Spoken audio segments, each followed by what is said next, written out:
Assalamualaikum warahmatullahi wabarakatuh. Saya Fahri Husaini merupakan mahasiswa UIN Araniri. Pada kesempatan kali ini saya akan mempresentasikan ulang yang dimana pada saat presentasi saat itu saya tidak hadir dan saya akan mempresentasikan bagian awal pada materi pelatihan Junior Cyber Security pada pertemuan ketiga dari slide 1 hingga slide 10. Menerapkan prinsip keamanan informasi pada transaksi elektronik. Pada slide ini eh, bukan bukan materi ya, akan tetapi identitas seorang pengajar.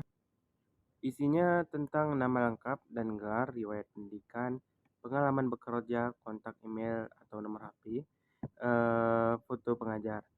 Nah, pada slide ini ditampilkan foto profil yang berisi identitas, latar belakang, pendidikan, pengalaman profesional, beserta beserta kontak pengajar. Tujuannya ya seperti mencegah peretasan aplikasi. Oleh karena itu, keamanan aplikasi bisa kita lakukan melalui pembaruan rutin, secure coding, serta menguji kode sebelum digunakan. Nah, untuk slide selanjutnya, pencatatan login aplikasi. Nah, di sini log itu sepertinya mencatat semua aktivitas sistem. Contohnya seperti login user, transaksi, error sistem, pencobaan akses ilegal, serangan malware. Log log ini berguna untuk mendeteksi serangan, investigasi dan insiden, menemukan aktivitas mencurigakan. Log digunakan untuk mencatat seluruh aktivitas aplikasi serta dapat membantu mendeteksi anomali, serangan, dan keamanan.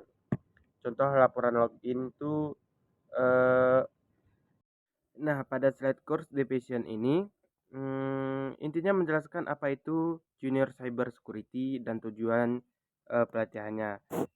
Kisaran sederhananya Junior Cyber Security itu pelatihan dari PSGA Kominfo berdasarkan standar nasional SKKNI bertujuan mencetak tenaga pemula keamanan cyber beserta peserta belajar melindungi komputer. Peserta pelajar dapat melindungi komputer, mengamankan data, mengamankan jaringan, mengelola ancaman cyber. Dan pada akhir pelatihan student cyber, peserta ikut uji kompetensi jika lulus dapat mendapatkan sertifikat BNSP. Pelatihan Junior Cyber Security bertujuan membekali peserta agar mampu melindungi sistem komputer, jaringan, data ancaman cyber, serta mempersiapkan peserta mengikuti sertifikasi BNSP. Nah, kemudian pada slide learning objection, tujuan membelajar, kira-kira setelah pelatihan ini peserta dapat melindungi informasi penting, mengamankan pengguna internet, mengamankan transaksi elektronik, menerapkan kebijakan keamanan, memastikan sistem aman, mengelola log sistem, mengatur hak akses pengguna. Nah, pada pelatihan ini, peserta akan mempelajari prinsip-prinsip perlindungan informasi, keamanan jaringan, transaksi elektronik, pengelolaan login, hingga pengaturan kontrol akses pengguna. Ini kemudian selanjutnya slide free test. Ini makanya kosong karena tes awal sebelum belajar. Tujuannya mengukur kemampuan awal peserta, bukan untuk lulus atau tidak, hanya mengetahui sejauh mana pemahaman awal. Pretest ini dilakukan untuk mengetahui pemahaman awal peserta sebelum mengikuti pelatihan cyber security. Nah, pada slide selanjutnya, prosedur keamanan sistem operasi. Nah, ini maksudnya siswa memahami Windows, Linux, iOS, dan lain sebagainya. Isi materinya itu kisaran konfigurasi sistem dengan aman, menutup port jaringan yang tidak digunakan, menonaktifkan layanan yang tidak perlu, menghapus akun default, menggunakan password yang kuat, hingga update sistem secara rutin, menjalankan pencatatan login iOS menggunakan antivirus. Tujuannya simpel, agar sistem operasi tidak mudah diretas. Keamanan sistem operasi dengan pengaturan yang aman, pengguna password yang kuat, update berkala, serta melindungi antivirus.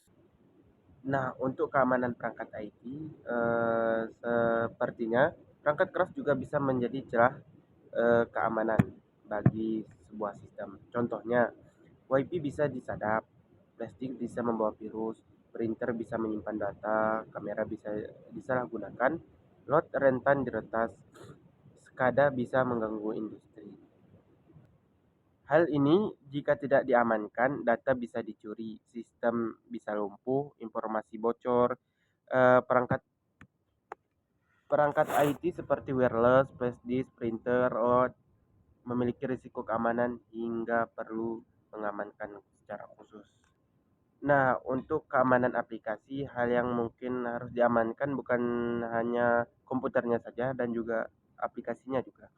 Mungkin ada beberapa hal yang perlu kita lakukan, seperti integrasi aplikasi dengan iOS atau update aplikasi secara rutin, eh, secure coding, kode review sebelum diproduksi, serta statistik analisis, cek salah, cek celah keamanan.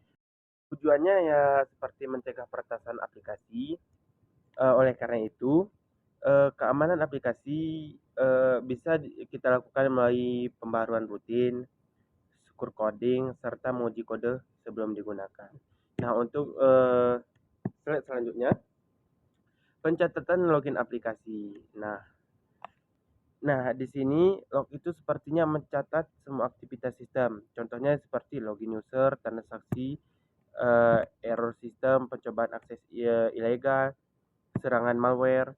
Log log ini berguna untuk mendeteksi serangan, investigasi dan insiden, menemukan aktivitas mencurigakan. Log digunakan untuk mencatat seluruh aktivitas aplikasi serta dapat membantu mendeteksi anomali, serangan, dan keamanan. Laporan login membantu administrasi menganalisis performa sistem dan mendeteksi indikasi serangan cyber. Contohnya, seperti pada isi tabel ini, ada jumlah koneksi, kecepatan transaksi, aplikasi mana yang bermasalah, itu dapat mengetahui adanya serangan cyber pada sistem.